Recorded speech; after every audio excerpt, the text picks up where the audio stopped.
Hey guys, tonight we begin with the brutally hot, soot-covered life of a man who quite literally forged the medieval world, the blacksmith. You've probably seen them in movies, hammering glowing iron in slow motion with sparks flying majestically through the air. But trust me, being a real medieval blacksmith was nothing like a dramatic training montage. It was dirty, exhausting, blister-inducing work. And in most cases, it absolutely sucked. So before you get comfortable, take a moment to like the video and subscribe, but only if you genuinely enjoy what I do here. And let me know in the comments where you're tuning in from and what time it is for you. It's always fascinating to see who's joining us from around the world. Now, dim the lights, maybe turn on a fan for that soft background hum, and let's ease into tonight's journey together. You were born into the noble, soot-covered lineage of medieval blacksmiths. No crowns, no land, no fancy titles. Just the family forge, anvil-shaped blisters, and the scent of roasted iron baked into your baby blanket. From the moment you can walk without tripping into the fire pit, you're expected to help. By age 6, you're officially your father's apprentice, which is a polite medieval way of saying tiny unpaid assistant with zero rights and permanent soot streaks on your face. Your toys, tongs, your playground, a dirt floor next to a furnace hot enough to cook your eyebrows. While other village kids are chasing chickens and skipping stones, you're learning how not to die next to molten metal. Fun games include guess how hot this is with your hand, hold the hammer until your arms fall off, and try not to cry when you mess up the nail again. Your father, the blacksmith, is a terrifying, muscular man whose entire vocabulary consists of sighs, grunts, and the phrase, "hit it harder." He's got hands like tree bark and a permanent scowl etched from decades of smoke exposure and tax collectors. He teaches you everything. How to shape iron, how to fuel the fire, how to keep your mouth shut when a knight insults your work. You don't ask questions. You just observe, absorb, and obey. Mostly because asking questions results in a flying horseshoe and a week of silent treatment. Holidays? Nice idea. You don't get those. The forge doesn't take breaks, and neither do you. Someone always needs something sharpened, fixed, or reforged. You learn quickly that free time is just the time between one job and the next. And while you're technically learning a trade, what you're really learning is pain tolerance, heat resistance, and how to fall asleep standing up. By the time you're 10, you already smell like iron, swear like a miner, and have arms strong enough to carry water buckets that weigh more than your dog, assuming the dog didn't run away from the noise 2 years ago. This is your life now.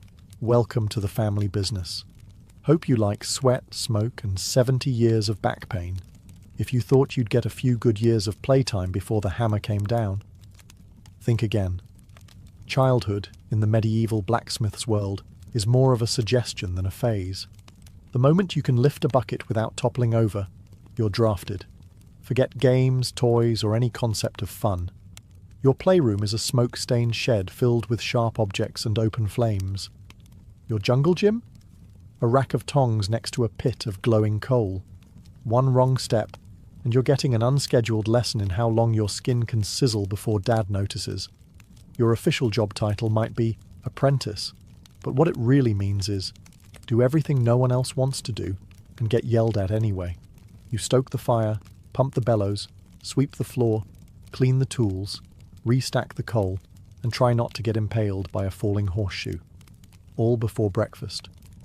You get paid in food, stern nods, and the occasional grunt of mild approval, which in blacksmith language means you didn't completely ruin that today. Meanwhile, the village kids you once knew are out in the fields, maybe throwing sticks or learning how to milk goats. You envy them, even if they do smell like cheese and manure. They might grow up to be farmers or shepherds, humble jobs, sure, but ones that involve fewer glowing weapons and surprise burns. You, on the other hand, are learning to make nails by hand. Nails. Thousands of them. Bent, twisted, and reheated again and again until they're straight enough to hold some lord's chicken coop together. If you're lucky, your father lets you swing a hammer on your own, right after he points out every single thing you're doing wrong. And don't even think about saying, "I'm tired." That phrase doesn't exist in the forge. Fatigue is weakness. Burnout is for candles. You keep swinging, keep sweating, keep smiling, or at least keep from crying where anyone can see. Because in the eyes of your master, who is also your dad, you're not a child anymore. You're a blacksmith in training, and the training never ends. The forge isn't just where you work, it's your entire existence. It dominates your senses, reshapes your muscles, and rewires your brain. By the time you're in your teens, it doesn't just feel like a place. It feels like a living creature, a hot, smoky, temperamental beast that you must feed, control, and fear. You know the sounds by heart. The bellows wheezing, the iron hissing in the water, the sharp clang of hammer on metal echoing like a war drum. There's a rhythm to it, like some brutal medieval symphony, and your body moves in time with it, whether you're awake or half asleep. You stop noticing the heat after a while. That's not because it gets easier, it's because you've simply accepted it, like gravity or taxes.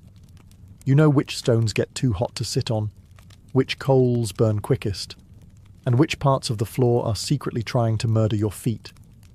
Your skin darkens from smoke, not sun. Your clothes, the same soot-stained tunic and leather apron you wear every day, smell like a mix of scorched wool, grease and desperation. You don't own many things, but you do own this forge. Not on paper, mind you. Your father still technically runs it, but in practice, it owns you. You start to forget what silence sounds like. The hiss, the clang, the crackle, it's constant. When the forge does go quiet, it's almost unsettling. You find yourself twitching like you're missing a beat in a song you've been forced to memorize since childhood. Your friends, assuming you've kept any, barely see you. He's probably at the forge becomes your default status. You're not a blacksmith. You are the forge. A two-legged extension of fire and steel. And strangely, a part of you starts to love it. Not the burns, not the blisters, but the feeling when the shape finally comes out right. When the horseshoe fits. When the blade gleams. When the metal bends to your will. For a moment, you're not just a kid covered in soot. You're a creator, a crafter, a necessary gear in the medieval machine. Then the moment passes, the next order arrives, and the fire roars again. Time to get back to work. By the time your friends are just starting to grow into their teenage limbs, yours already feel like they've been through a siege. While they're getting taller and stronger, you're getting stooped, scarred and stiff. Your arms are thick, but not in a heroic knight lifting a sword way, more like teenager who's been repeatedly attacked by anvils. Your back? A tragedy, hunched from hauling metal and leaning over the forge for hours a day. Your knees? They creak when you crouch. Your shoulders pop every time you lift a hammer, which is every few seconds. So now that's just part of your personal soundtrack. And your hands? Let's talk about your hands. You used to have fingers. Now you have iron-tipped claws. They're blistered, cracked and stained with soot so deep, even the Nile couldn't wash it off. Cuts are common, burns are daily, and your fingernails? Half of them are permanently blackened or missing. When someone offers you bread, you hold it with the same delicacy you'd use to cradle a hedgehog made of glass, because every knuckle already feels like it's been cursed. There's no such thing as recovery time. Pull a muscle, keep working. Twist your wrist, use the other one. The forge doesn't care that your elbow is screaming. Iron doesn't wait politely while you rest. And let's not forget sleep. You'd think with a day full of hammering and hauling, you'd pass out easily. But no. Your muscles ache so bad you can't lie still. Your ears are still ringing from 10 hours of clanging. And your arms twitch with phantom swings like you're sparring ghosts in your dreams. You ache in places you didn't know could ache. You smell like pain. Even your pain has pain. And what does your father say about this? Good. You're learning. In a strange way, you are. You're not growing despite the pain. You're growing because of it. You're being hardened like the very metal you work, shaped by heat, pressure, and repetition. But make no mistake, by the time you hit adulthood, Your body feels like it already lived 2 lives and died halfway through both. And the worst part? You're just getting started. In most jobs, smoke is a problem. In your job, it's a co-worker, and a particularly rude one. The forge isn't just hot, it's a choking chamber, and every breath you take comes seasoned with the fine aroma of coal dust, scorched metal, ash, and regret. If you can see clearly more than 6 feet ahead, congratulations. Someone forgot to light the fire. There's no chimney, just a hole in the roof that leaks more smoke in than it lets out. You try opening a window. There is no window. Just soot-black walls, your father's coughing, and the occasional gust of wind that blows everything into your eyes anyway. Your lungs? Let's just say they've entered a long-term toxic relationship with smoke. At first, it burns. Then it irritates. Then one day, it just becomes normal. Coughing fits. Part of the rhythm. Black mucus. Not ideal, but hey, at least it's consistent. You've reached the point where clean air feels suspicious. Even your voice changes. You start sounding like a 60-year-old goat farmer who drinks boiling tar. Words are scratchier, breaths are shorter, and your throat always feels like it's hosting a dust storm. But you keep working, because you have to. And it's not just the smoke from the fire. There's metal dust from grinding, oil fumes from quenching, and sometimes burnt leather, charred wood, or whatever unfortunate material just dropped into the coals. You've probably inhaled 3 different types of poison before noon. Protective gear? Please. A rag tied around your face is the best you can do, and even that gets sweaty, gross, and somehow smells worse than the smoke itself. You take it off, and suddenly it's a little harder to breathe, but at least you're not gagging on your own sweat. Long-term damage? Of course. Asthma, black lung, early death. All part of the career package. But you're not thinking long-term. You're thinking about finishing that gate hinge before your father notices how crooked it is. In the world of a medieval blacksmith, air is just another burden. You don't breathe to survive. You breathe to keep hammering. By now, you've developed an intimate relationship with your tools, mostly based on pain, necessity, and mutual disrespect. Your hammer? It's basically an extension of your arm. You've named it. You've cursed it. You've swung it so many times that your shoulder now clicks when you raise it, like a haunted maraca. But without it, you're just a sweaty guy standing in a smoke-filled hut. The hammer makes you a blacksmith, and also makes you bleed. Regularly. Then there's your tongs, clumsy, hot, and always pinching you at the exact wrong moment. You've burned your fingertips more times than you've successfully picked up anything. The iron slips. The grip fails. You yell. Your dad tells you to grip it like you mean it. You consider throwing them into the fire just to teach them a lesson. Your chisel? It used to be sharp. Now it's mostly a suggestion of a blade, because you've used it to shape, split, scrape, and occasionally pry open stuck doors when your neighbours lock brakes. Files, awls, punch tools, rivet sets. Your tool bench looks like a medieval torture rack. And honestly, it kind of is. You've been jabbed, crushed, pinched, sliced, and impaled by every item you own. Your fingers have memory now. They flinch at the mere sight of a new tool. Your apron. It's meant to protect you, and it sort of does.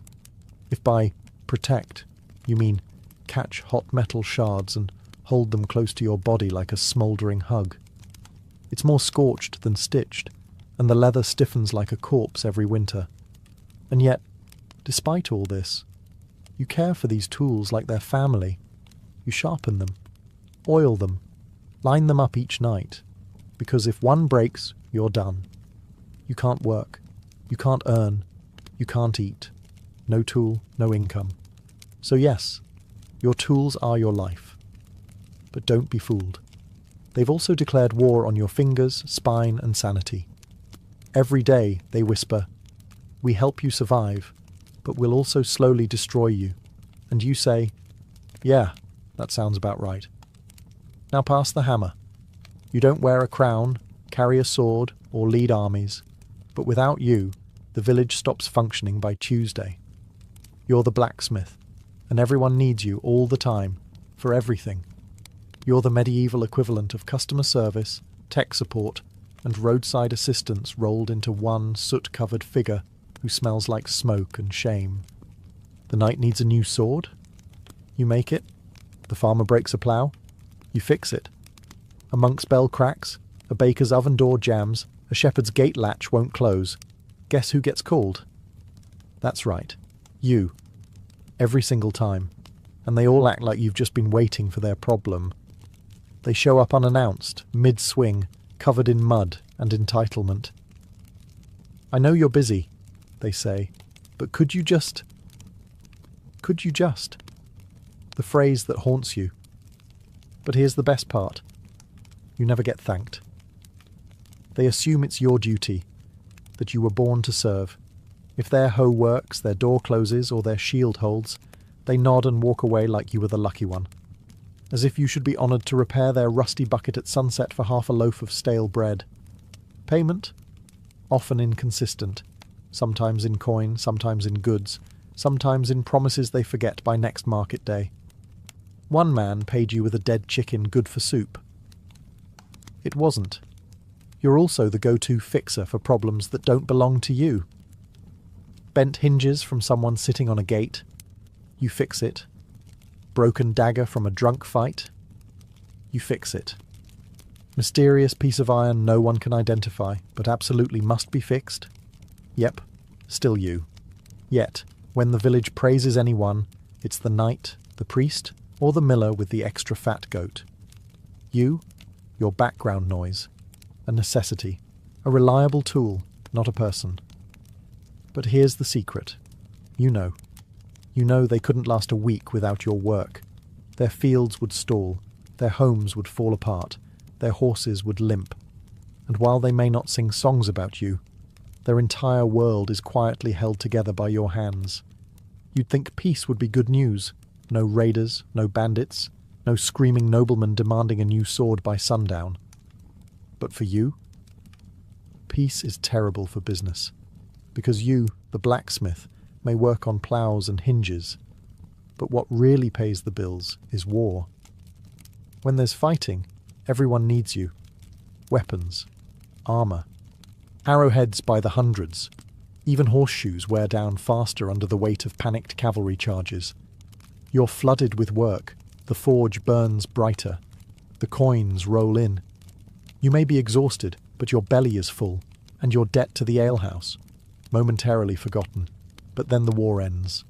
The local lord declares a truce, the knights stop marching, and suddenly your orders vanish. No more swords, no more helmets, just a farmer asking if you can sharpen a sickle, and maybe accept 3 onions as payment. And sure, you can make household goods, cauldrons, door handles, cooking spits. But there's not much profit in it. Everyone wants you to work like a wizard, but they want to pay you like a stable boy. You become a negotiator, a beggar, and a merchant all at once, haggling for decent wages like your forge is a stall at market, and don't even think about raising your prices. People look at you like you just cursed their cow. But you're just hammering metal, they say, as if molten iron bends itself into shape while singing church hymns. You start to miss the chaos. Not the blood, not the burning villages, but the steady flow of orders, the purpose, the rush. When knights lined up outside your forge with dented shields and coin purses ready, you mattered.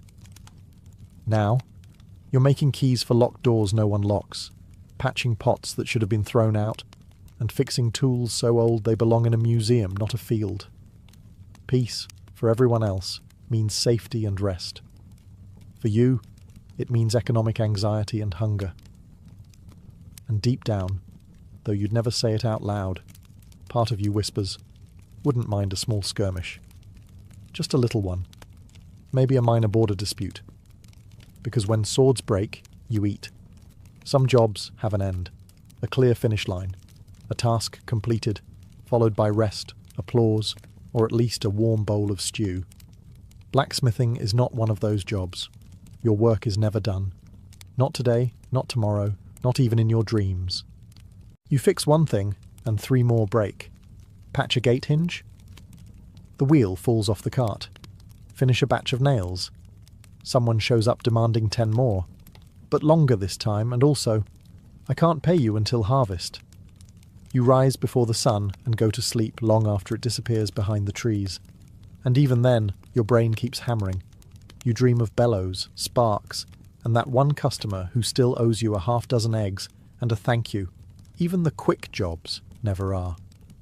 A villager walks in holding a mangled rake. It just needs a little fixing, they say. But you know. That's 2 hours of reshaping, reheating, hammering, and nodding politely as they ask, "Is it ready yet?" every 5 minutes. And just when you think you can finally sit, maybe drink something that isn't lukewarm and smoky, your apprentice comes running. The farrier's ill. You need to shoe the horse. Of course you do, because you're the blacksmith. And around here, blacksmith means everyone else's last resort. The forge demands attention constantly. The fire won't stoke itself. The tools rust if ignored. Your anvil shifts in the summer heat. Your bellows crack in the winter cold. Everything is either falling apart or threatening to. Even holidays don't stop the work. Sunday is technically a day of rest, unless, of course, someone's ox cart breaks on the way to market. Then suddenly, you're in your apron, half awake, praying the priest doesn't walk by while you're hammering on the Lord's day. You don't keep a to-do list. That implies there's a point when it'll all be crossed off. There isn't. Because blacksmithing isn't a job. It's a cycle. Work, fix, repeat. Until your body gives out, or your hammer does. And the worst part, you kind of love it. You'd think that pounding hot iron all day would earn you at least 2 things, a good meal and a solid night's sleep. Wrong. In the life of a medieval blacksmith, food and rest aren't guaranteed. They're luxuries, like clean water or polite customers. Let's talk food first. You work from sunup to sundown, burning calories like a runaway horse. And what do you get? A piece of coarse bread, a bowl of cold pottage that might contain yesterday's turnip, and maybe, a bit of salted pork if it's a special day, which it isn't. You eat standing up, one hand still clutching tongs, the other shielding your food from the forge's ash. Meals are rushed. Conversations are grunts. And if someone knocks on the door mid-bite because their latch is stuck, guess what? That stew's going cold. You don't eat to enjoy. You eat to survive. Fuel in, hammer out. Now let's talk sleep, or the cruel parody of it.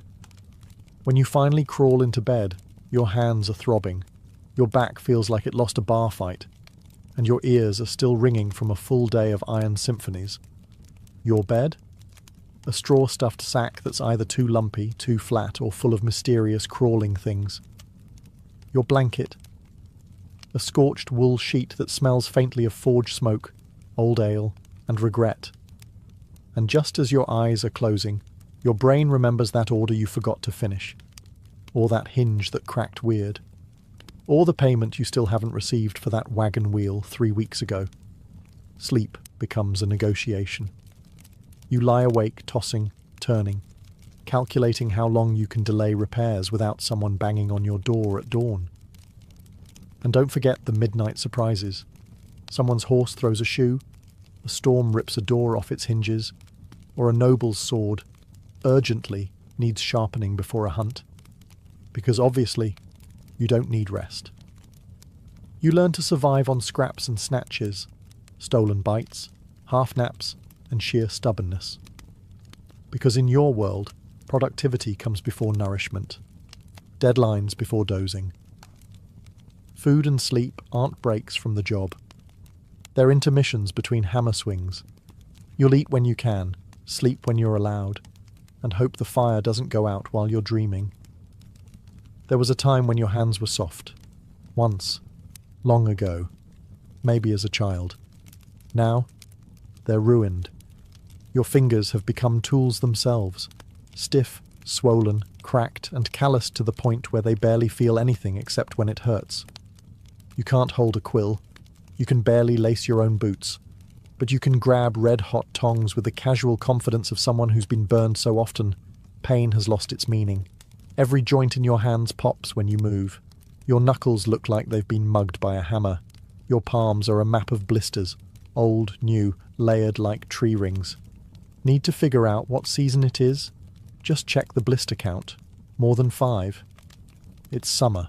You've lost fingernails. More than once. Some came off clean.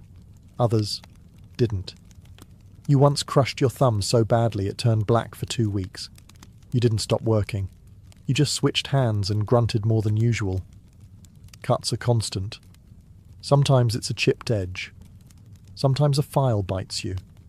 Sometimes the iron fights back. Every week something leaks blood. You wrap it in a scrap of cloth, curse under your breath, and keep working. Worse still are the burns. Some are mild, little reminders that iron doesn't forgive.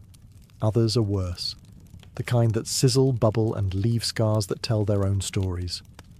You've branded yourself more times than a cattle farmer, and at this point, you're not even mad about it. You're just used to it. Your grip strength is the only thing that's improved. You can crush walnuts like they owe you money.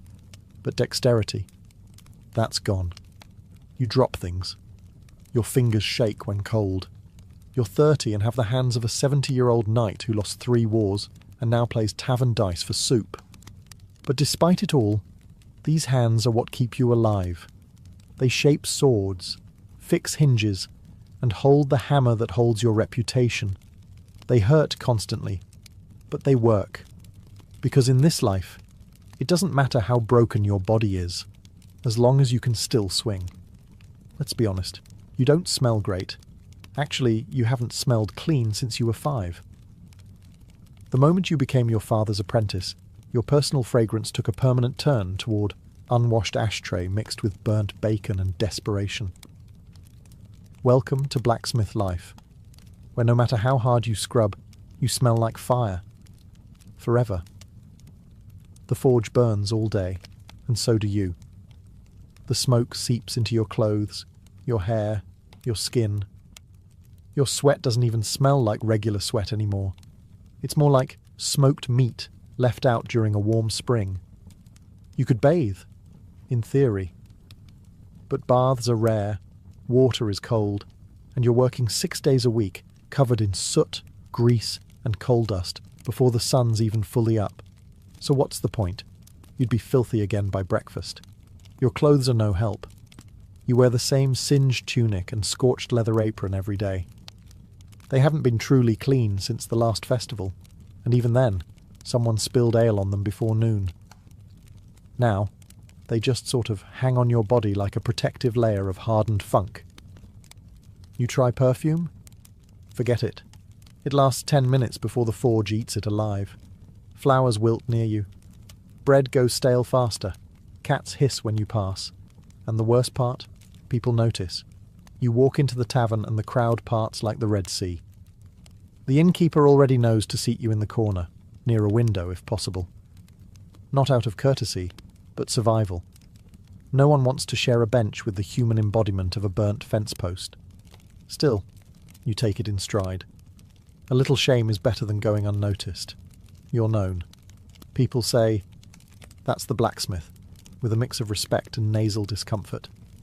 You may not be the most charming man in town, but you're definitely the most aromatic. Besides, smelling like fire means you've been working. Smelling like iron means you've been crafting. And smelling like sweat-soaked leather dipped in soot and regret? Well, that just means you're a professional. You didn't choose this life. The forge chose you, through your father's calloused hands, and the iron expectations passed down like a rusty heirloom. And now, you're doing the same. Your son doesn't play with wooden swords or run wild through the fields. He fetches coal, pumps the bellows, holds the tongs steady while sparks rain down and you mutter, "Don't flinch." He's maybe 7, but already smells like burnt metal and wet burlap. You feel a bit guilty, but only a bit. Because you're not being cruel. You're preparing him. This is the trade. This is survival. He watches you swing the hammer, and you see the way he stares. Wide-eyed, half in awe, half in fear. You remember that look. It's the same one you used to give your father. back when he seemed like a mountain. Now you understand he wasn't made of stone, just exhaustion and responsibility. You teach the boy everything. How to gauge heat by colour, how to tap, not slam, how to listen to the metal. You shout sometimes, more out of habit than anger. Hold it right. That's too cold. Don't cry, it's only a burn. You try to soften things when you can. A story by the fire, a piece of dried fruit when you can afford it. But tenderness doesn't last long in the forge. There's too much work to do. His hands will soon look like yours. His back will ache before his voice cracks. He'll learn to sleep through ringing ears and wake up before sunrise without being told. He'll outgrow his shirt, but not the burn marks. And when you finally fall apart, knees, shoulders, lungs, he'll carry the hammer you can no longer lift. People might say it's unfair, that the cycle should end. But this is how it's always been. A lineage of soot, steel, and survival. You're not just passing down a trade, you're passing down a legacy, a forge that never cools. So yes, you raise your son to do it all again. Not because you're cruel, but because someone has to keep the fire going. You've spent a lifetime standing too close to fire, swinging too much iron, and breathing too little clean air. It was never a question of if your body would fail, just when. And now, it's happening. Your knees creak like wooden doors in a storm. Your back refuses to straighten. Your fingers, once strong enough to bend steel, now tremble when you lift a cup. The forge still roars, but your arms won't answer. The hammer feels heavier every day, as if it knows it's nearly time to leave your grip. You don't go out in a blaze of glory. There's no heroic finale, no ballad. You simply slow down. You start handing tasks to your son. You sit more. Watch more. He asks you questions, and for the first time, you struggle to remember the answers. The villagers start going to him now. They still nod respectfully when they pass you, but they talk to your boy. He's the one with the calloused hands now. The burns are fresh on him. The ache of the craft has shifted to new shoulders, and quietly, you're proud. You were never wealthy. You never owned land or books or fine clothes, but you were necessary. You kept swords sharp, wheels turning, gates swinging, and farms working. The world didn't thank you often, but it moved because of you. You likely won't see 50. Most blacksmiths don't. The damage piles up, lungs blackened from years of smoke, joints ground down like iron on stone, heart worn out from constant heat and effort. But when you're gone, your work stays. Nails in church doors, blades at noble hips, horses shod and ready to ride. You leave behind no titles, just tools, scars, and a son with a hammer. And that, in your world, is enough. They may bury you in a simple grave, no gold, no statue. Just a name carved in wood, and a forge that still burns in your memory. But every clang that echoes through the village long after you're gone, that's the sound of you, still working. You were never a knight. You didn't ride into battle with banners flying or wear polished armour that caught the sunlight. But you made that armour. You didn't farm the land, but you made the ploughs that carved it. You didn't bake the bread, but you forged the oven doors. You didn't build the castle, but every nail in its beams, every hinge on its gates, they were touched by your fire. You were a blacksmith. And in the medieval world, that meant everything. While nobles argued and kings changed crowns, you stood by your forge, day in, day out, shaping the world piece by piece. 1,000 small things, rivets, hooks, braces, buckles, nothing that draws a crowd, everything that holds the world together. Your life was loud, but your legacy is quiet. No one wrote songs about your hammer, no bard praised your tongs, but every working wheel, every unbroken sword, every barn door that swings instead of falling, that was you. People walked past your forge and saw smoke. They smelled sweat and soot and assumed that was all. But inside? Inside was a symphony of heat and steel, of creation and endurance. You didn't just forge iron, you forged civilization. One horseshoe, one blade, one nail at a time. And now, long after your hands have gone still, the fire continues. Your son lifts your hammer. Your grandson learns the heat. Your name might fade from memory, but the tools you built carry on, passed from hand to hand, generation to generation. You were never crowned, never honoured, never celebrated. But without you, nothing moved. No carts rolled, no armies marched, no homes were secured. You were the foundation beneath the history books, the ember glowing beneath the stories of kings. And that matters more than anyone ever said aloud. Because in a world made of wood, stone and willpower, you were the fire, the silent spark that turned raw ore into progress. You weren't just part of the world, you kept it turning. Long before alchemy was associated with secretive European laboratories and robed mystics whispering over bubbling flasks, it was something far more sacred and far more ancient. Its true origin lies not in medieval Europe, but in the shimmering heat of ancient Egypt, where transformation wasn't a trick of science, but a divine principle etched into every corner of life and death. The ancient Egyptians had a word for it, chemia. Derived from chem, meaning black land, it referred to the dark, fertile soil left behind by the annual flooding of the Nile. But this wasn't just a poetic nickname for their geography. It held deep spiritual meaning. To the Egyptians, black was the colour of potential, of richness, of raw matter waiting to be transformed. And so, the land of Egypt itself became a metaphor for the transformative power of nature. This is where the word alchemy, alchemia, would eventually be born. But alchemy in Egypt wasn't just about turning base metals into gold. That obsession came later. For the ancient Egyptians, alchemy was everywhere. It was in the ritual of mummification, where the body of the dead was carefully preserved, transfigured, and prepared for eternity. It was in the temples, where priests blended oils, herbs, and minerals into sacred elixirs. It was in the stars, in the soil, in the very act of cooking bread and brewing beer.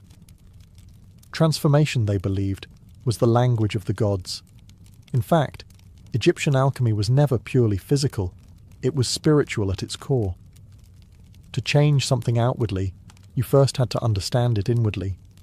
This idea would echo through the centuries in alchemical texts from all cultures. Some legends say that these early Egyptian alchemists were guided by a divine figure, Thoth, the ibis-headed god of wisdom, magic, and the moon. According to lore, Thoth revealed the secrets of creation, transformation, and the soul's journey beyond death. These secrets, it was said, were written on a mystical object known as the Emerald Tablet. But before we get to that, we have to recognize one truth. Alchemy began not as a quest for gold, but as a sacred science of life. In Egypt, it was the fire that gave rise to all others, and everything that came after, from Persia to Paris, would trace its roots back to this ancient fertile land. If ancient Egypt was the birthplace of alchemy, then Thoth was its divine midwife. In Egyptian mythology, Thoth wasn't just a god. He was the god of knowledge, magic, writing, time, and the very laws of the universe. With the head of an ibis and a moon disk above him, Thoth stood for equilibrium. And in a world obsessed with order and transformation, he was the sacred scribe of all hidden truths. According to myth, Thoth didn't just teach alchemy, he embodied it. The Egyptians believed he had authored thousands of books filled with divine wisdom. Most of these were never meant for mortal eyes. But one fragment of his knowledge would change history: the mysterious Emerald Tablet. Whispers of the Emerald Tablet have echoed through time like a riddle carved into the bones of civilization.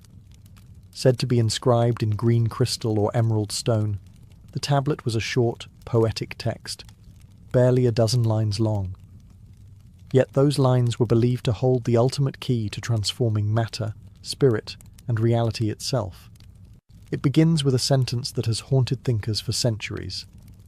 That which is above is like that which is below, and that which is below is like that which is above. This simple line, the principle of correspondence, suggests that the microcosm and the macrocosm are mirrors. What happens in the heavens happens within the human soul. What changes in the lab echoes in the cosmos. The Emerald Tablet didn't hand out instructions for making gold. It handed out a worldview. It said, "The world is not fixed. Everything can be refined, elevated, transmuted. Not just lead into gold, but ignorance into wisdom, chaos into harmony, the mortal into the divine." The tablet also speaks of the one thing, the source of all creation, and how it rises from the earth and descends from the sky, carrying the power of all things in its wake. Many saw this one thing as the philosopher's stone, others as the soul, the ether, or even consciousness itself. But perhaps the greatest mystery wasn't the content of the tablet, but who could understand it. You had to be more than a scholar. You had to be a seeker. And it was this sacred riddle, gifted by Thoth, that would survive the fall of Egypt and pass like a torch across borders and ages. First to Persia, then to the world. As Egypt's golden age faded, alchemy did not vanish. It migrated. Travelling along trade routes carried by scribes, mystics, and conquerors, it passed into the hands of another ancient empire, Persia. But this was not merely a transfer of knowledge. In Persia, alchemy underwent a transformation of its own, one that blended spiritual fire with philosophical depth. The backbone of Persian alchemical thought was deeply shaped by Zoroastrianism, one of the world's oldest monotheistic religions.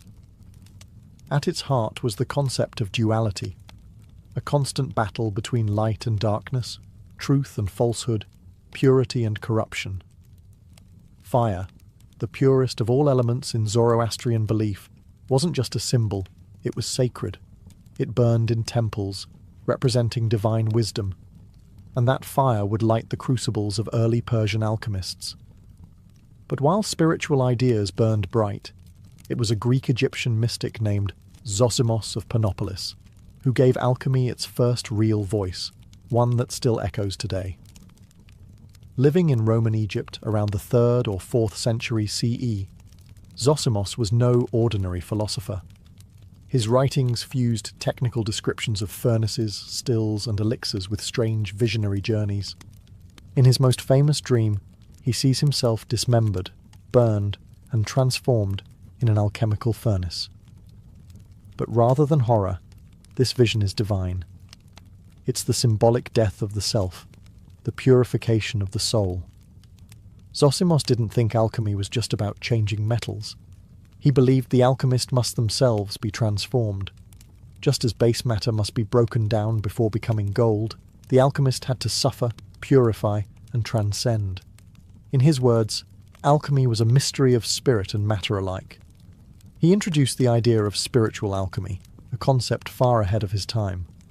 Zosimos's writings are full of strange symbols: lions devouring serpents, men melting into coloured vapours, divine beings emerging from fire.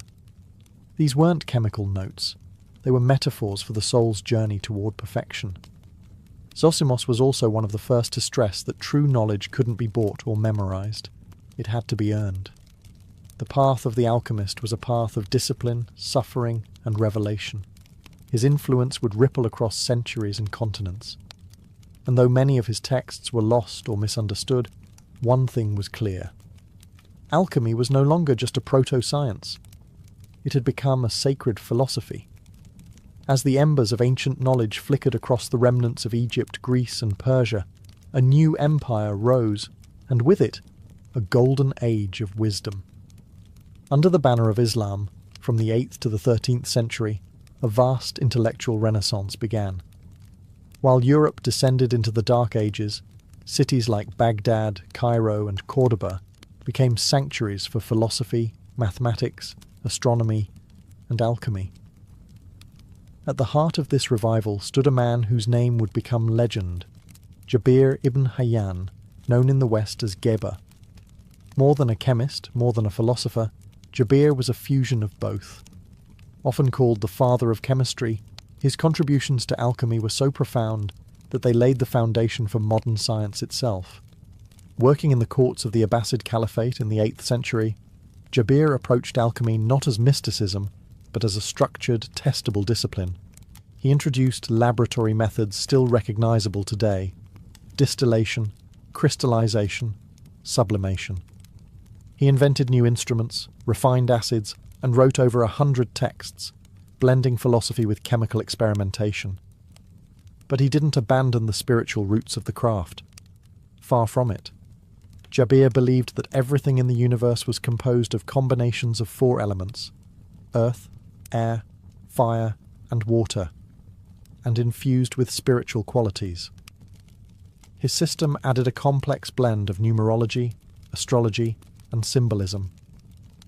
In his view, every transformation in the material world mirrored a deeper transformation in the soul. Jabir also introduced the idea of balance, or mizan, as the key to alchemy. Just as the body must be balanced to remain healthy, so must metals be balanced to attain perfection. Gold was not simply a metal, it was matter in perfect equilibrium, and if balance could be achieved through careful processes, then even the basest metal could be elevated. His influence didn't stay within Islamic borders. Over time, Jabir's texts were translated into Latin and circulated throughout medieval Europe, igniting a wave of Western alchemists who would build upon his teachings, often without even realizing they were standing on the shoulders of a Persian genius. Through Jabir ibn Hayyan, alchemy took its most decisive step forward. It was no longer just sacred symbolism. It was a method, a system, a science. And yet, it remained what it had always been: a map to transformation, both material and divine. As the Islamic world preserved and expanded the knowledge of the ancients, Europe remained cloaked in superstition and spiritual rigidity. But knowledge has a way of travelling, especially when it's too powerful to be contained. Slowly, piece by piece, alchemy made its way westward, smuggled through language, ink, and conquest. The bridge between East and West was built in places like Alexandria, once home to the Great Library, and later Toledo and Córdoba in Islamic Spain, or Al-Andalus. Here, Christian, Jewish, and Muslim scholars worked side by side in rare moments of intellectual harmony. Translators toiled over Arabic manuscripts, decoding the works of Jabir, Zosimos, and Aristotle, breathing forgotten ideas back into Europe. By the 12th century, Europe was starving for knowledge. The rediscovery of these ancient texts, especially on alchemy, was nothing short of a cultural detonation. But what arrived wasn't the practical science of chemistry alone. It was alchemy in its fullest form, a fusion of spirit, matter, and meaning. Monasteries began hiding strange manuscripts behind sacred scripture. Monks experimented with metals not just to purify them, but to purify themselves. And in hidden chambers and candlelit studies, European minds began to obsess over one idea: transmutation. The notion that base metals could become gold, and that the human soul could do the same. One of the most influential texts to reach Europe was the Turba Philosophorum, or Assembly of the Philosophers, a mysterious dialogue among ancient sages discussing the secrets of nature. Then came the Picatrix, a massive Arabic grimoire filled with astrological and alchemical symbolism. These works didn't just pass on recipes, they carried worldviews, and those worldviews planted seeds in curious minds. The Latin translations of these texts circulated quietly, often disguised as religious or philosophical treatises to avoid accusations of heresy. After all, alchemy posed a threat. It challenged the fixed order of things. If lead could become gold, could a peasant become noble? Could man become divine? The church watched with suspicion, but alchemy's allure was too strong. It offered a hidden path to perfection, outside of dogma, outside of authority. By the late Middle Ages, Europe had taken the torch. The flame that once burned in Egypt, Persia, and Baghdad now flickered in castles, monasteries, and secret societies. Alchemy had crossed the threshold, and it was about to evolve again. By the late Middle Ages, alchemy in Europe had transformed into something almost mythic. It was no longer just an intellectual pursuit, it was a holy quest. And at the heart of that quest lay one object, one idea, one obsession: the philosopher's stone. The stone wasn't just a chemical substance, it was a mystery wrapped in allegory, hidden in symbols and cloaked in riddles. Said to have the power to transmute base metals into gold and grant immortality through the elusive elixir of life, the philosopher's stone became the most sought-after artifact in Western esoteric tradition. But to those who truly understood alchemy, the stone was not physical, it was spiritual. In alchemical manuscripts it went by many names: lapis philosophorum, the red stone, the powder of projection. Some claimed it was a literal red crystalline substance. Others insisted it was a metaphor for spiritual awakening. But all agreed, it was the key to ultimate transformation. Alchemists believed the universe itself was a living organism constantly striving toward perfection. Metals, too, were alive, growing slowly in the womb of the earth. Lead was simply immature gold, and just as nature evolved toward balance, man could evolve as well. The philosopher's stone was the accelerant of that evolution. European alchemists like Albertus Magnus, Roger Bacon, and later Paracelsus devoted their lives to understanding the processes of nature in pursuit of this ultimate truth. They built furnaces, studied astrology, collected rare minerals, and wrote cryptic texts filled with serpents, suns, dragons, and kings, all metaphors for the stages of inner and outer transformation. The stone's creation was said to follow a path called the magnum opus, or great work. It began with nigredo, the blackening, symbolic of death, decay, and the breaking down of ego. Then came albedo, the whitening, purification. Then citrinitas, the yellowing, illumination. And finally, rubedo, the reddening, rebirth, and the emergence of the stone. But why hide this process in metaphor? Because true transformation, alchemists believed, wasn't meant for the uninitiated.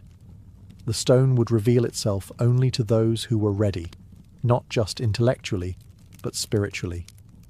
To seek the stone was to seek perfection, and while many searched for gold, the wisest alchemists knew the only thing worth perfecting was the soul.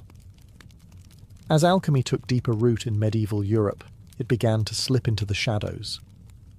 What was once open dialogue in temples and scholarly exchanges in courts now became hidden practice. The reasons were many: religious scrutiny, political fear, and the simple fact that alchemy's language had become a secret code, decipherable only to the initiated. The Church, wielding enormous power, saw in alchemy both promise and danger. While some Christian mystics embraced it, seeing the transmutation of metals as a mirror of Christ's resurrection, others condemned it. The idea that man could manipulate nature, even achieve spiritual ascension outside of divine grace, was heretical. To avoid persecution, alchemists cloaked their teachings in allegory and symbolism. Thus began an era where alchemy went underground, hiding in secret societies, coded manuscripts, and obscure symbols that only insiders could interpret. The Rosicrucians, a mysterious brotherhood that surfaced in the 17th century, claimed to hold ancient alchemical wisdom passed down from Egypt and Arabia. Their manifestos spoke of spiritual enlightenment, divine harmony, and the hidden sciences. Though no one could prove their existence, their ideas spread like wildfire, inspiring generations of seekers. Then there were the Freemasons, whose roots trace back to stone builders, but whose rituals echo deeply with alchemical philosophy: purification, transformation, inner light. Whether or not they practiced alchemy in the literal sense, their symbolic language aligned perfectly with its aims: the building of the perfect self. Alchemy also found refuge in books of secrets, texts like the Mutus Liber, which contained no words, only a series of strange, symbolic images meant to communicate the great work without uttering a single sentence. Other manuscripts were written in green language, a form of wordplay, puns, and poetic double meanings that concealed their deeper truth. The alchemist's life had become one of duality, outwardly a scholar, physician, or monk, quiet, obedient, inwardly a revolutionary, chasing the divine through fire and metal, spirit and stone. The very secrecy that threatened alchemy also preserved it. Like a fire buried beneath ash, it smouldered unseen, passed down from master to apprentice, generation to generation. And in these quiet shadows, alchemy continued to evolve, not just as an early science, but as a living philosophy. One that would soon encounter its greatest challenge, the birth of modern chemistry. By the 17th and 18th centuries, a quiet revolution was brewing, one that would both inherit and bury the legacy of alchemy. The Age of Enlightenment had arrived. The mysticism and metaphor that once cloaked alchemical thought were no longer welcomed in scholarly halls. In their place came a new language, empiricism, logic, and repeatable results. Alchemy's successor had arrived. Its name was chemistry. This wasn't an abrupt execution. It was a slow, methodical transformation. Many of the earliest chemists were, in fact, alchemists. They simply shifted focus. The goal was no longer spiritual perfection or the transmutation of souls, but measurable change. No more dragons and black suns, just beakers, balances, and precise documentation. One of the final nails in the coffin came with Robert Boyle, often called the father of modern chemistry. In his 1661 book, The Skeptical Chemist, Boyle argued that matter was made up of atoms and that chemical reactions could be explained without mystical forces. He didn't mock alchemy, but he stripped it of its esoteric language. Boyle believed in the alchemist's power to transform, but insisted it must be explained through natural laws, not allegory. Soon after, Antoine Lavoisier would discover the role of oxygen in combustion and disprove the ancient theory of the four elements: earth, air, fire, and water. The periodic table would follow. Laboratories became secular temples of knowledge.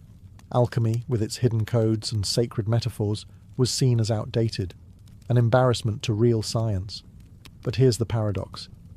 Chemistry owed its very existence to alchemy. The tools, the techniques, the curiosity, it all came from the furnace of that ancient craft. Alchemy had walked so that chemistry could run. Still, the world was changing. Industrialization demanded results, not riddles. Governments funded laboratories, not lodges. The philosopher's stone was replaced by the microscope, the alembic by the Bunsen burner. What was once sacred had become material. Yet, not all was lost. In hidden corners and quiet minds, alchemy still breathed. Not as a science, but as a symbol of transformation, of unity, of the eternal dance between matter and spirit. And while the world turned to chemistry for answers, some still looked to alchemy for meaning. Because some fires never go out. They just burn beneath the surface. Alchemy may have vanished from the halls of science, but it never truly died. Instead, it transformed, just as it always taught that all things must. What began in the tombs of Egypt, refined in the fire temples of Persia, and encoded in the hidden texts of medieval Europe, didn't simply disappear. It evolved, splintering into chemistry, psychology, medicine, and even modern spirituality. Its outward form was shed, but its inner message endured. In the 20th century, a new kind of alchemist emerged, not with a furnace, but with a notebook and a mind full of dreams. Carl Jung, the Swiss psychologist, rediscovered the hidden wisdom of alchemy and gave it new life. He argued that the ancient alchemists weren't just transforming metals, they were unconsciously mapping the human psyche. The blackening, nigredo, was depression. The whitening, albedo, was insight. The reddening, rubedo, was the birth of a unified self. The philosopher's stone, Jung said, was individuation, the process of becoming whole. Alchemy, it turned out, had always been about more than gold. Today, we see its fingerprints everywhere, in self-help books preaching transformation, in stories of heroes who descend into darkness to return reborn. In the very language we use, words like refine, distill, purify, all echoes of the alchemist's path. Even in science, the spirit of alchemy lingers. Chemists still transmute elements in nuclear reactors. Physicists speak of dark matter and unified fields, with the same wonder alchemists once had for ether and quintessence. The search for the fundamental building blocks of the universe continues, only the language has changed. But perhaps the true legacy of alchemy lies in its insistence on wholeness. It never separated spirit from matter, or science from mystery. It taught that the transformation of the world begins with the transformation of the self, that behind every experiment was a sacred question. Who are you becoming in the process? In a world driven by speed, by technology, by the cold precision of data, alchemy whispers an ancient truth, that to change anything truly, you must also be willing to change yourself. And so, the alchemist's fire still burns, not in crucibles, but in hearts, waiting, calling, transforming. Because alchemy was never just a science, it was a mirror. At first glance, Cappadocia seems like a surreal painting, its surface dotted with towering stone chimneys and rippling ridges carved by wind and time. Tourists marvel at the strange beauty above, but what most never realize is that the real wonder lies beneath their feet. Deep under this Turkish landscape is a forgotten world, a labyrinth of subterranean cities stretching for miles. These aren't simple caves or makeshift shelters. They're entire urban complexes hidden underground, complete with residences, chapels, wells, food storage, stables, and even schools. Some go down as far as 18 stories, housing thousands of people in the shadows of the earth. The most astonishing part? Many of these cities were completely unknown until the mid-20th century. In 1963, a man renovating his home in the town of Derinkuyu knocked down a wall in his basement. What he found behind it wasn't brick or dirt, it was a tunnel. That tunnel led to another, then to a chamber, then to a spiral staircase. He had accidentally uncovered an ancient entrance to one of the largest underground cities in the world. It was as if an entire civilization had chosen to vanish beneath the ground, leaving behind no sign except silence. But Derinkuyu was just one of many. Over the decades, archaeologists have identified hundreds of underground settlements throughout Cappadocia, at least 40 major ones, interconnected through narrow corridors and secret escape routes.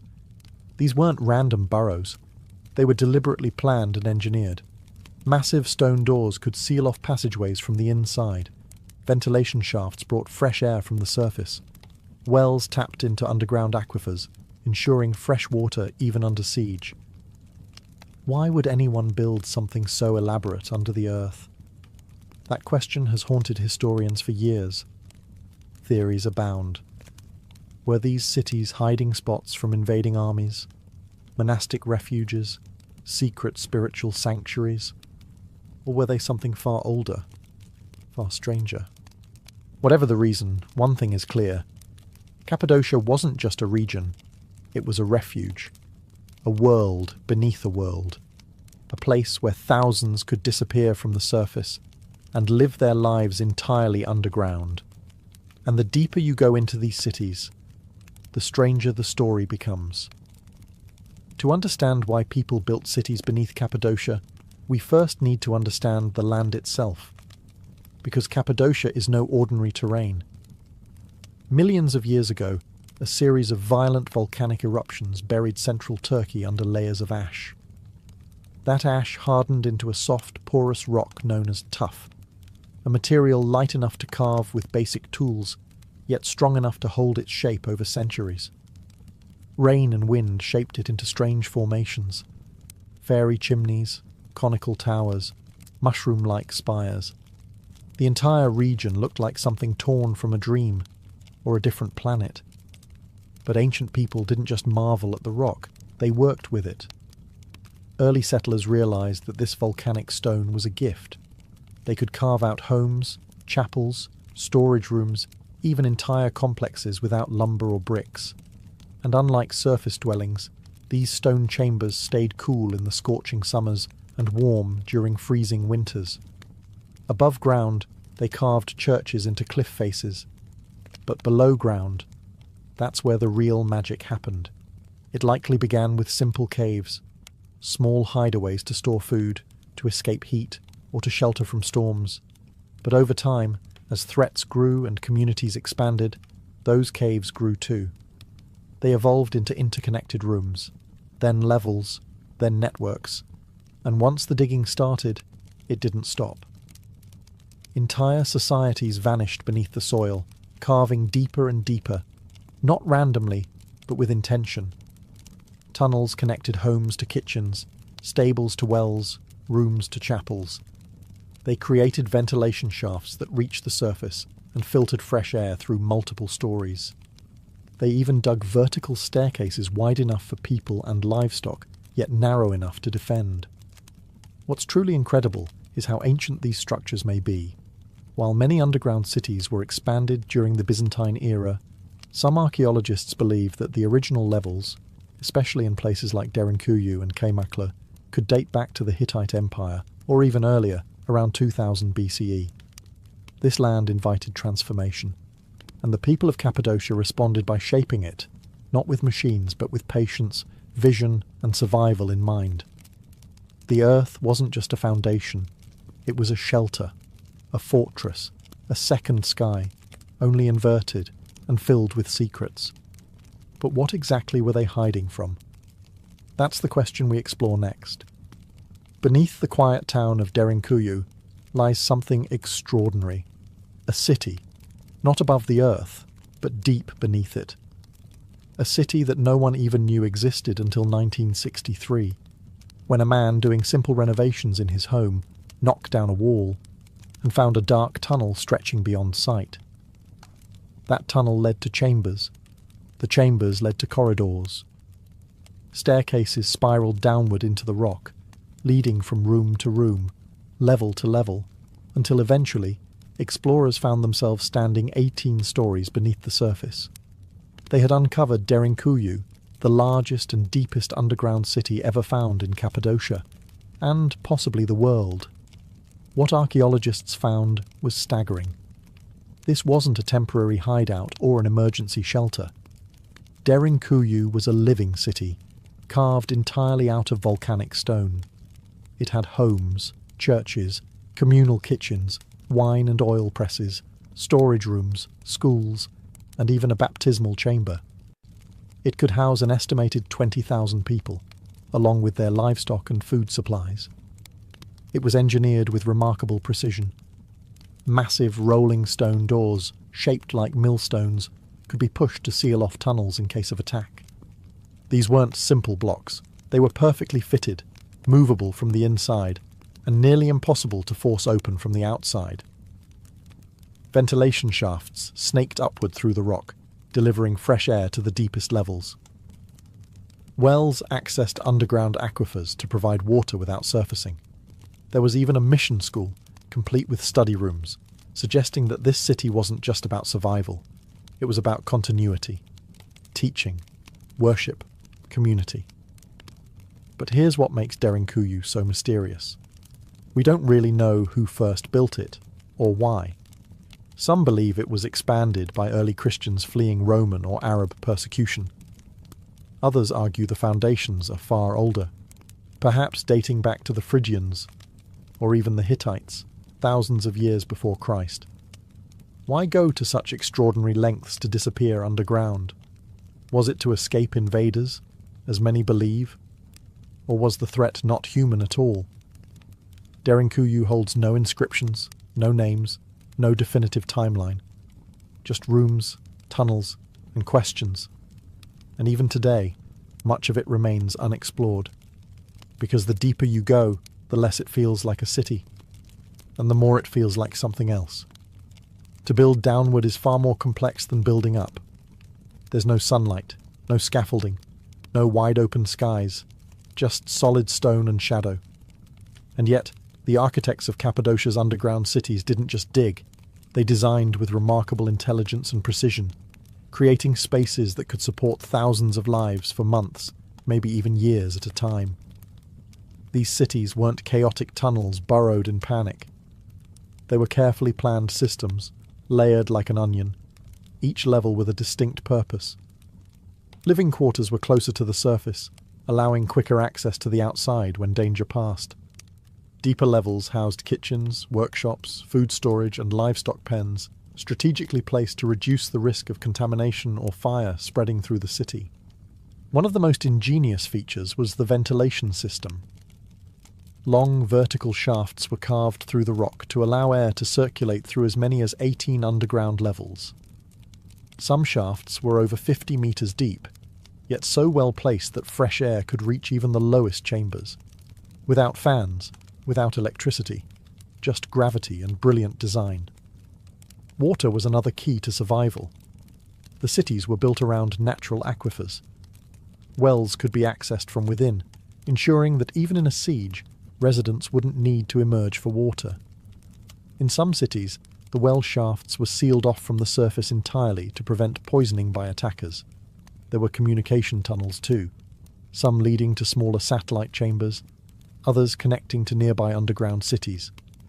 In times of danger, messages or people could be moved through the earth itself. And the defense mechanisms were both simple and effective.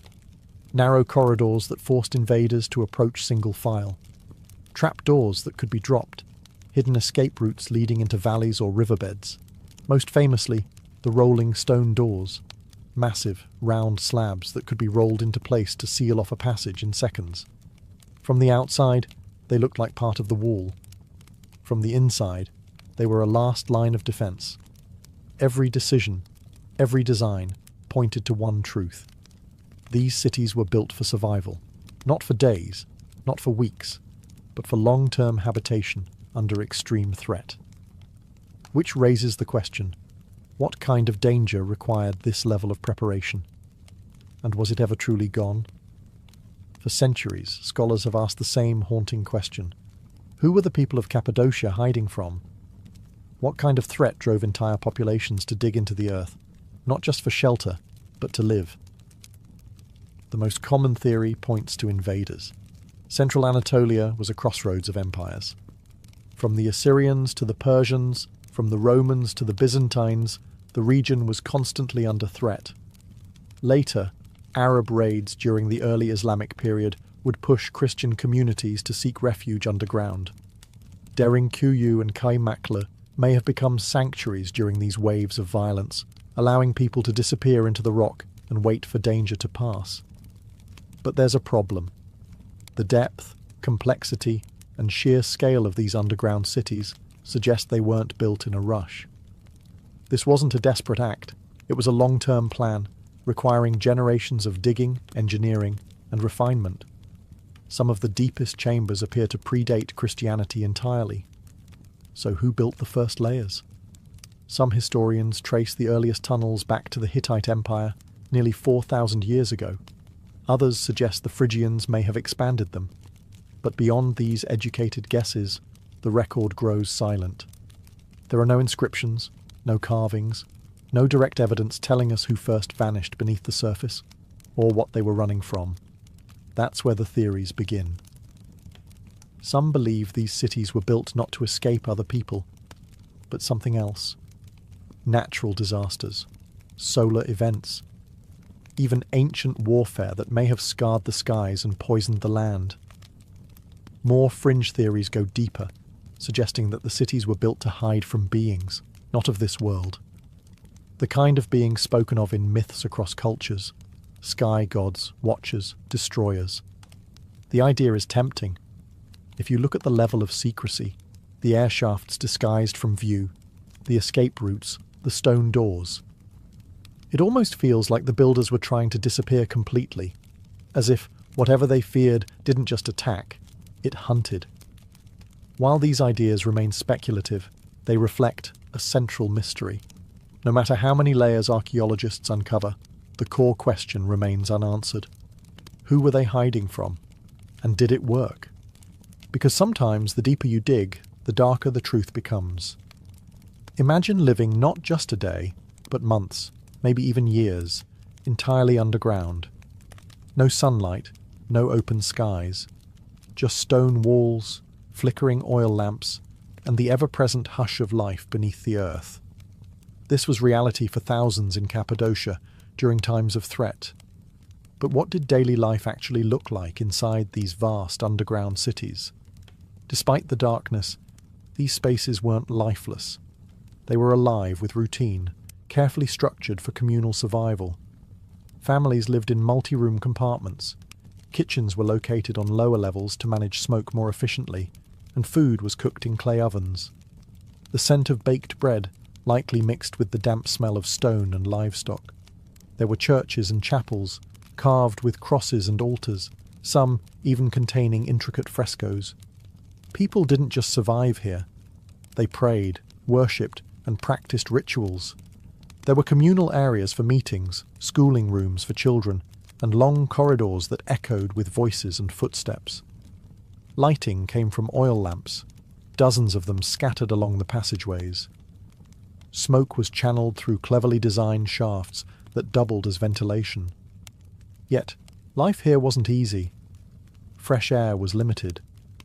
Darkness was constant, and silence, when it fell, was absolute.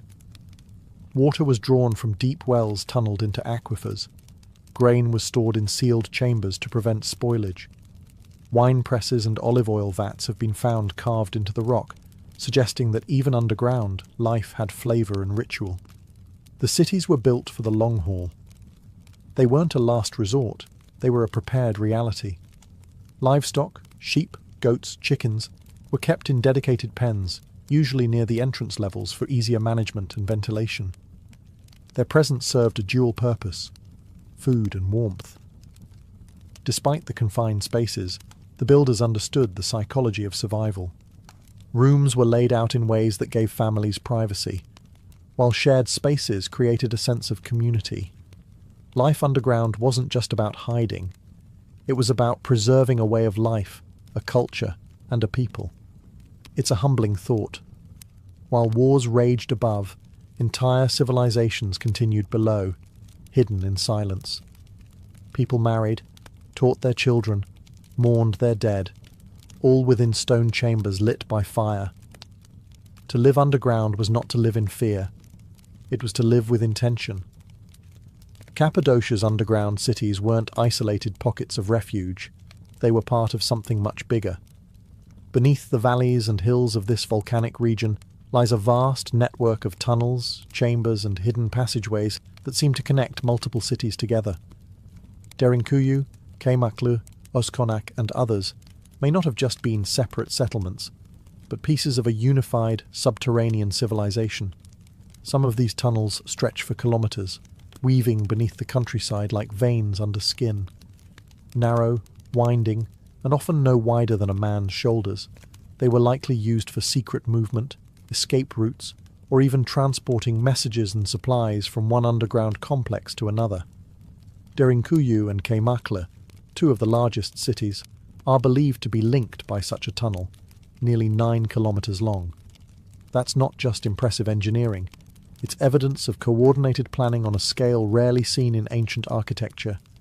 If true, it means multiple cities could support one another in times of siege or crisis, functioning almost like an underground federation. But these tunnels weren't just for utility, they were also defensive. Built with multiple bottlenecks, blind turns and choke points, they forced any pursuer to enter one at a time, making them easy to trap or ambush. Many tunnels were rigged with trapdoors and stone corks that could be rolled into place to block intruders. Still, the full extent of these networks remains unknown. New passageways are still being discovered. In 2014, an even larger underground complex was accidentally uncovered beneath Nevşehir, possibly dwarfing even Derinkuyu. Archaeologists believe it could contain dozens of levels, aqueducts, places of worship, and countless more tunnels yet to be mapped. What were these tunnels truly for? Were they simple escape routes? or the infrastructure of a society built to live without ever being seen. The more we uncover, the more we realize Cappadocia's underground isn't just a collection of homes and halls. It's a system, planned, connected, hidden beneath our feet for thousands of years. And maybe, just maybe, there's still more waiting to be discovered. Entire cities, buried not by time, but by intention. Because in Cappadocia, the Earth doesn't just hide secrets, it protects them. Despite decades of excavation and study, Cappadocia's underground cities remain wrapped in mystery. The stone walls may be silent, but the questions echo louder than ever. Not just how they were built, but why. And when historical answers fall short, myths and alternative theories rush in to fill the void. One of the most enduring questions is about the true age of these cities. Conventional archaeology ties their major expansion to the Byzantine period, when Christians sought refuge from invading forces. But some researchers believe that the earliest tunnels and chambers are far older, possibly dating back 4,000 years or more. If that's true, what kind of threat existed so long ago that would drive people underground? Enter the theories. Some suggest these subterranean cities were emergency shelters from natural cataclysms, massive floods, solar flares, volcanic winters, or ancient climatic disasters. The layout of the cities, self-sufficient, hidden, and sealed, could be interpreted as long-term survival bunkers, prepared for environmental collapse. Others look to cosmic explanations. Ancient astronaut theorists argue that early civilizations may have built these cities to hide from entities they described as gods, beings who descended from the sky and ruled with fearsome power. Could the underground cities have been a shield from something not of this earth? One local legend speaks of giants that once roamed the surface, driving people below. Others tell of fire from the heavens and enemies that came with burning eyes. To the modern ear, these may sound like metaphors, or memories distorted by centuries of oral tradition. But they hint at something terrifying enough to push entire cultures into the rock. There are also theories tied to the symbolism of the earth itself. In some ancient traditions, descending into the ground represents a journey into the underworld, a metaphorical death and rebirth. Were these cities spiritual sanctuaries, places of ritual transformation? Or were they never abandoned, but forgotten on purpose? The truth is, no single theory explains it all.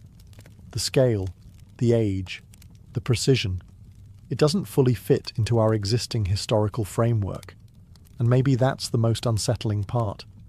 Because sometimes what lies hidden isn't just history. It's the edge of something we were never meant to understand. Today, visitors to Cappadocia walk through dreamlike landscapes, over valleys carved by wind, past fairy chimneys glowing orange in the evening sun. Hot air balloons drift quietly overhead, but beneath their feet, the ground is hollow. Beneath the beauty lies a world carved in darkness, one still holding its breath after thousands of years. The underground cities are now open to tourists. Visitors descend narrow stairwells, pass through low-arched tunnels, and stand in rooms where people once lived in silence, waiting for danger to pass. And yet, only a fraction has been uncovered. Some chambers remain sealed, some tunnels collapse into shadow, some doorways lead nowhere, or so it seems. These aren't just ruins. They're testaments. Proof that people will do whatever it takes to survive, to protect their children, to preserve their beliefs, to vanish when the world turns hostile. And in that act of vanishing, they left behind a kind of message, not written in language, but in stone. We don't know their names, we don't know their stories, but we know this. They were planners, engineers, visionaries. They created something that could endure centuries of silence, something that might have been meant never to be found. Cappadocia reminds us that history isn't always on the surface. Sometimes the most profound truths are buried, on purpose, hidden from conquerors, hidden from the curious, hidden, maybe, from time itself. And what remains? Mystery.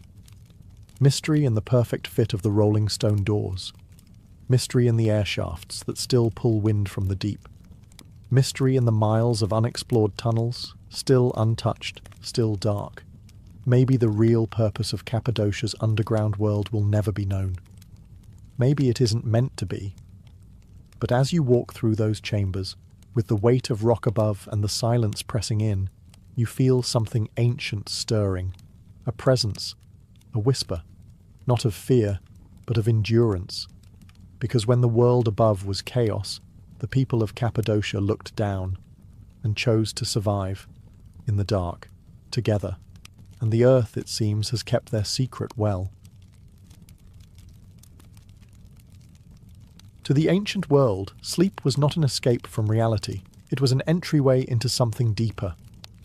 Dreams weren't dismissed as random thoughts or figments of imagination. They were taken seriously. In fact, they were considered messages, sometimes warnings, sometimes prophecies, and often direct communications from gods or spirits. For ancient civilizations, the boundary between the physical and spiritual world wasn't sharp. It was porous, and in sleep, that boundary grew thin. The act of dreaming was sacred, mysterious, and often terrifying. It was during those quiet, vulnerable hours of the night that the divine could reach into the human mind. And what it whispered, or roared, could shape the course of a king's decision, a priest's ritual, or a city's fate. In almost every early culture, from the river valleys of Mesopotamia to the temples of Egypt and the academies of Greece, dreams held an elevated status. People believed they were being visited, not by fantasy, but by real forces with real consequences. Dreams could foretell war. They could reveal betrayal. They could offer healing or demand sacrifice. Ignoring a powerful dream wasn't just seen as foolish, it was dangerous. The dreamer, then, was not just a sleeper. They were a messenger, a vessel temporarily opened to cosmic truths. And in some cases, that dreamer became a prophet, chosen by the gods. Entire professions were devoted to understanding dreams. Priests, shamans, oracles, and seers all learned to read the symbols that emerged in the night. A snake in a dream could be a symbol of transformation or a deadly omen. A rising sun could promise victory or deception, depending on the context. Each culture had its own codes, but the belief was universal. Dreams mattered. Even today, fragments of that ancient wisdom linger. We speak of following our dreams or waking up to a realization. But in the ancient world, dreams weren't poetic expressions. They were maps, warnings, sacred intelligence delivered while the conscious mind slept. This was the world before Freud, before REM cycles, before science tried to measure what the ancients already feared and revered. Because to them, the dream world was real, and to walk through it was to walk with gods. The first civilization to leave written records of dreams were the Sumerians, who lived in Mesopotamia over 5,000 years ago. They didn't view dreams as random images. To them, dreams were direct transmissions from the divine, often complex, symbolic, and deeply consequential. Among the ruins of their cities, archaeologists uncovered clay tablets etched with dreams, some personal, others political. Dream interpretation wasn't a novelty, it was a structured practice, taught, studied, and respected. Sumerian kings had court dream interpreters, men trained to decipher the messages of the gods, and whose interpretations could influence the fate of entire cities. One of the most famous examples of this ancient dream culture lies within the Epic of Gilgamesh, one of the world's oldest literary works. In it, both Gilgamesh and his companion Enkidu experience vivid, symbolic dreams.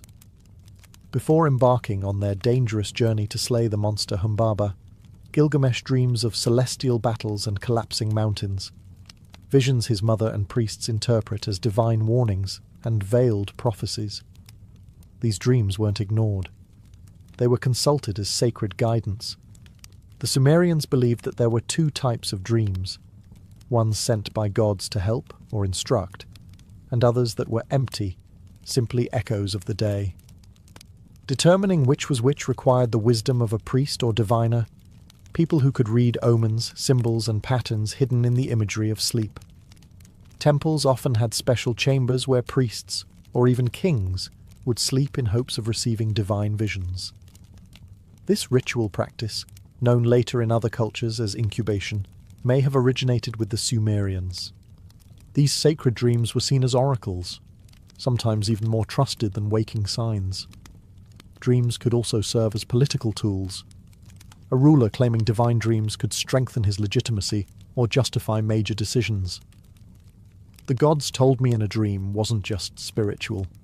It was power. In the Sumerian worldview, the universe was alive with meaning, and dreams were its language. Every image, whether a storm, a lion, or a falling star, carried cosmic significance. And in a land where gods walked among men, to dream was to listen. To ignore those dreams was to risk the wrath of the heavens themselves. To the ancient Egyptians, dreams were not just messages. They were portals, pathways to the gods, glimpses into the afterlife, and sometimes instructions for the living. In a culture obsessed with eternity, sleep wasn't merely a time of rest, it was a rehearsal for death, and dreams were communications from the realm beyond.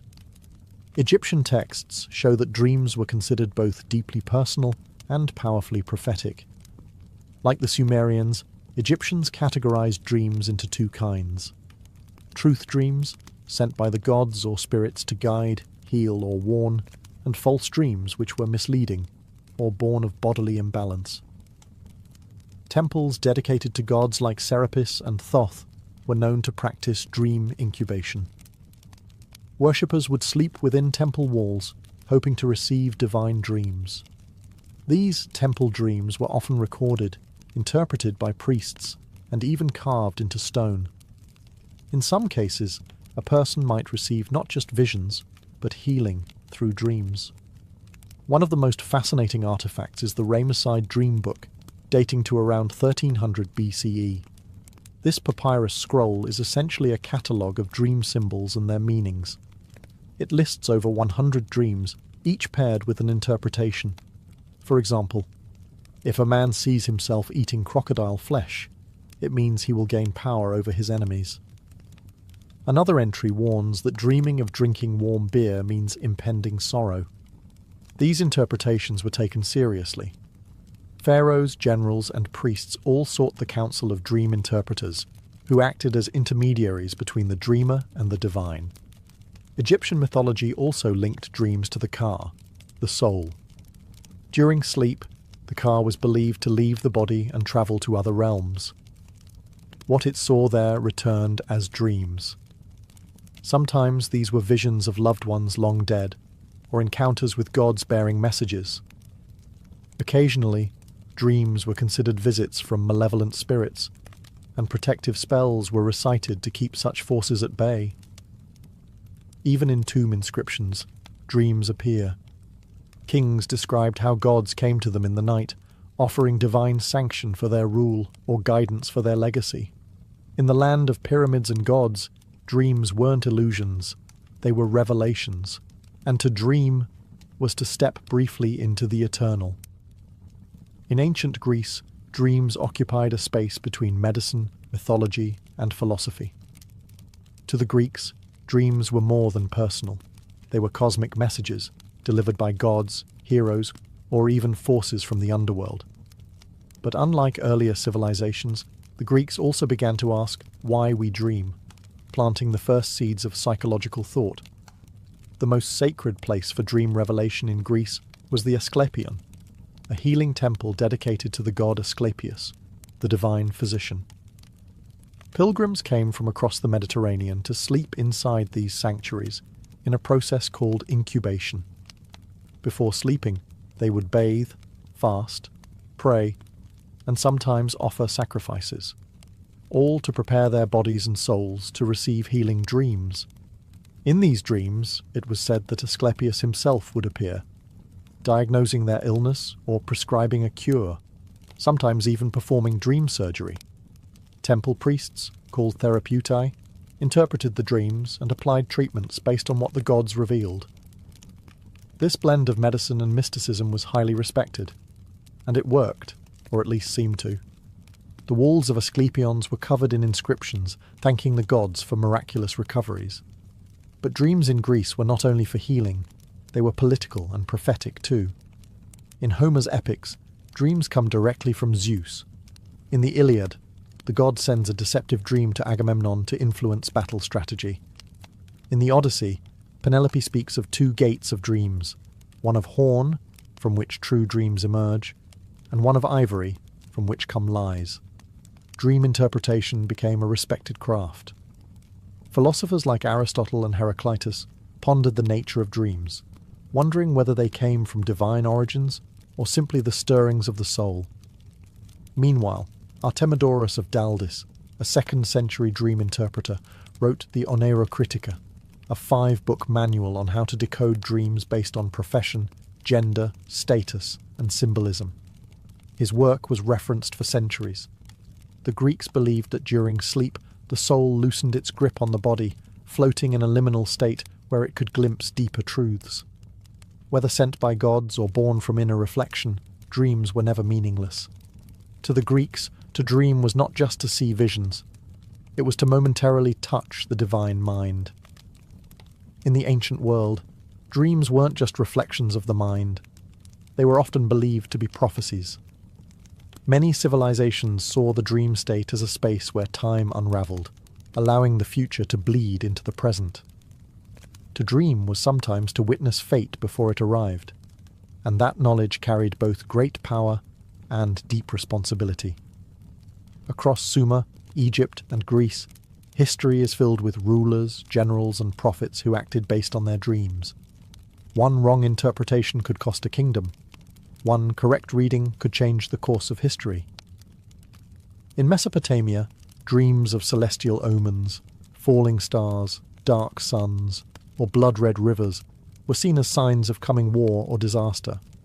Priests kept detailed records of these dreams, looking for patterns that might predict the fate of empires. These records weren't just stored, they were consulted during times of crisis. The Egyptians also viewed dreams as divine warnings. Pharaoh Thutmose IV famously claimed his reign was foretold in a dream, one in which the Sphinx spoke to him, promising kingship if he cleared the desert sand from its body. Whether fact or political storytelling, that dream secured his legitimacy in the eyes of the people. In the Greek world, prophetic dreams played out on the battlefield and in political chambers. Before major decisions, leaders sought omens, either through dream incubation or by consulting oracles like those at Delphi, who often dreamt as part of their rituals. Even Alexander the Great was said to have dreamed of the Egyptian god Serapis before conquering Persia, taking it as a sign of divine favour. But prophecy wasn't only for kings. Everyday people also believed dreams could foretell marriage, childbirth, illness, or death. Artemidorus's Oneirocritica included thousands of such interpretations. Dreaming of losing teeth, a death in the family, dreaming of flight, a sudden change in fortune. The belief in prophetic dreams gave ordinary people a sense of access to the divine, a glimpse into the hidden threads of fate. But it also created anxiety. What if you missed a warning? What if you misunderstood? In a world where gods whispered in dreams, sleeping wasn't just a private act. It was a conversation with destiny. In the ancient world, healing didn't always come from herbs or blades. It often came from dreams. Sacred healing sanctuaries, known as dream temples, existed across many ancient cultures. Here, the sick didn't just seek medicine. They sought divine intervention. And the treatment began not with potions, but with sleep. The most famous of these were the Asclepions in ancient Greece, dedicated to Asclepius, the god of healing. But this wasn't a Greek invention alone. Earlier civilizations in Egypt and Mesopotamia also believed that dreams could reveal cures or offer spiritual purification. These temples weren't places to escape illness. They were places to encounter the source of healing, often through a divine dream. The process was called incubation. A pilgrim would purify their body through fasting, bathing, or ritual sacrifice before lying down in a sacred chamber, usually at night. The goal was simple but profound: to dream with intent, to open the self to divine contact. In these dreams, gods or spirits would appear, offering advice, cures, or even performing dream surgeries. Some dreamed of snakes coiling around their bodies, sacred symbols of Asclepius. Others saw themselves bathed in light or touched by divine hands. When they awoke, temple priests, trained dream interpreters, would listen, translate, and prescribe actions based on the dream. Sometimes it meant drinking a special brew, walking a certain path, or offering thanks with a sacrifice. In some cases, the dream itself was considered the healing. These temples weren't isolated or fringe. Thousands of people visited them. Inscriptions etched into temple walls speak of miraculous recoveries: blindness cured, fevers broken, pain lifted. Whether the healings were physical, psychosomatic, or spiritual, the power of belief and the dream was undeniable. Dream healing crossed cultures. In Egypt, people visited temples of Serapis or Imhotep, seeking similar nighttime revelations. In Mesopotamia, temples to Gula, the goddess of medicine, offered spaces for dream divination and ritual sleep. What united all these practices was a shared belief. The body and soul were connected, and the soul spoke most clearly in dreams. Healing wasn't just about the flesh. It was about harmony between the human and the divine. In these sanctuaries of silence, dreams weren't just seen as stories. They were medicine. In the ancient world, the realm of dreams was not only a place of prophecy or healing, it was also a space where the dead could speak. Many ancient civilizations believed that dreams provided a rare and sacred moment when the veil between the living and the dead grew thin. To dream of a departed loved one was not seen as a simple expression of grief or memory. It was often believed that the spirit of the deceased had truly returned, bearing messages, warnings, or unresolved requests. These dream encounters were powerful, emotional, and deeply significant. In Egypt, where the afterlife was central to belief, dreams were thought to offer a direct link to the underworld. The soul, or Ka, was believed to travel freely during sleep, even visiting the dead. If a deceased family member appeared in a dream, it could mean they were displeased, in need of offerings, or simply reaching out with guidance. Egyptians sometimes wrote letters to the dead, left in tombs or shrines, asking for protection or help, hoping the request would be answered in a dream. In Mesopotamia, dream encounters with the dead were treated with reverence and caution. The dead were believed to retain power in the afterlife, and a dream visitation could be a sign that something was amiss, perhaps a neglected burial ritual or an unfulfilled vow. These dreams were often followed by ritual purification or offerings to set things right. The Greeks also took dreams of the dead seriously. In Homer's Odyssey, Odysseus descends into the underworld and speaks with the spirits of the fallen, a vision that mirrors what many believed could happen during sleep. The philosopher Heraclitus once said, "The waking have one world in common, but the sleeping turn aside each into a world of his own." That private world was where the dead could slip through. Even beyond Europe and the Middle East, many cultures held similar views, that the dead were not entirely gone and that dreams were their language.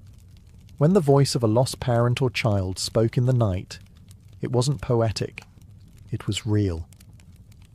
To the ancients, sleep was not a place to forget.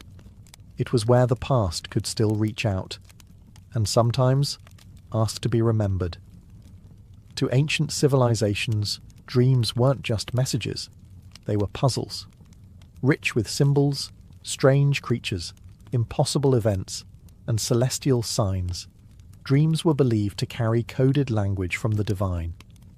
Interpreting them wasn't easy. It required training, intuition, and often ritual. In Mesopotamia, Egypt, and Greece, Professional dream interpreters operated almost like priests or shamans. They studied vast collections of dream records, memorized symbol meanings, and knew how to distinguish between a true dream and a meaningless one. Their interpretations could influence public policy, medicine, and even warfare. Across cultures, certain dream symbols appeared again and again, and they were rarely literal. A snake might mean danger in one dream, transformation in another. Seeing fire could be a warning of destruction or purification. Flying might symbolize the soul breaking free of earthly burdens, or a longing to escape something in waking life. In Egypt, dream books outlined hundreds of these symbols. Dreaming of drowning might signal an emotional storm to come. Seeing oneself blind could foretell a spiritual awakening, or a painful truth hidden in plain sight. These were not guesses. They were part of a vast ancient language of symbols, refined over generations. In Greece, Artemidorus of Daldis compiled the Oneirocritica, a 5-volume manual of dream analysis. He emphasized that dream interpretation wasn't universal. Context mattered. A farmer dreaming of a flood meant something very different than a sailor dreaming the same. The Oneirocritica is one of the earliest known texts to suggest that personal experience shapes dream meaning, a remarkably modern idea for the 2nd century. Dream interpretation was also tied to divination. Dreams were seen as one thread in a web of omens, signs, and sacred messages. Dreamers might consult oracles, draw lots, or perform ritual offerings to clarify what they had seen. Some even kept dream journals, inscribed on papyrus or clay, not just for personal insight, but to share with their community. For ancient people, symbols weren't just subconscious images. They were keys, part of a divine language whispered in sleep. And understanding that language meant unlocking the will of the gods, the forces of fate, and the secrets of the soul. To the ancients, a dream wasn't just a story. It was a message in code, sent from the stars. Today, we often treat dreams as fleeting fragments, strange images quickly forgotten after we wake, or at best, material for therapists and artists. But to the ancients, dreams were far more than mental noise. They were sacred, structured, and respected. They offered guidance, healing, connection with the dead, and glimpses of the divine. Dreams were a part of the fabric of life, woven into medicine, religion, and governance. So what happened? As science and rationalism rose, particularly in the post-Enlightenment West, dreams were reclassified. No longer messages from the gods, they became neurological byproducts, electrical impulses, memory fragments, or emotional processing. The sacred became clinical. The symbolic was reduced to chemical. But even now, in moments of grief, change, or deep intuition, dreams still matter. We still search them for meaning. A dream of a lost loved one can bring closure. A recurring nightmare can reflect stress or a truth we don't want to face. Modern psychology, beginning with Freud and Jung, tried to reclaim some of that ancient understanding, recognizing that dreams hold power, even if we no longer call it divine. What the ancients understood is that the dream world is not separate from life. It is a mirror reflecting not only our fears and desires, but something bigger, something eternal.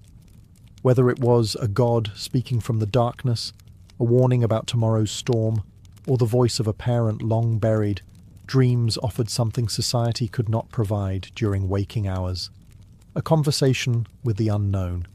And maybe that's what we've lost. The humility to listen to what sleep might be trying to tell us. Across time and civilization, one belief remained constant. Dreams are not random. They are doors. And the question isn't whether they're real, it's whether we're willing to walk through them. In every ancient temple, every scroll and tablet, we hear the same whisper: pay attention. Close your eyes, not to forget the world, but to understand it. Because in the silence of night, when the noise of the world fades, we might just hear what the Sumerians Egyptians and Greeks already knew. That dreams are not echoes of the mind. They are the language of the soul,